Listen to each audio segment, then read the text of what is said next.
ఈ రోజే డౌన్లోడ్ చేయండి. మీ ఫేవరెట్ షోస్ చూడండి. ఒసే సత్య, నువ్వు నీ ఇంట్లో వాళ్ళకి సిటీలో డ్రైవర్ జాబ్ చేస్తున్నావని చెప్పి నువ్వు ఆడుతున్న నాటకం నాకు తెలిసిపోయిందే.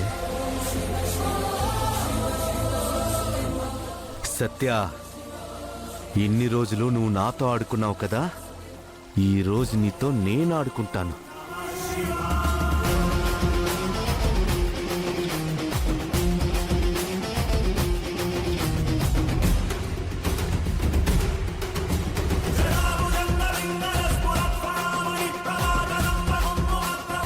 ఏవండి, మీ ఇంట్లో ఉంటుంది త్రిపుర కాదండి, తను సత్య. కావాలంటే మీరే చూడండి.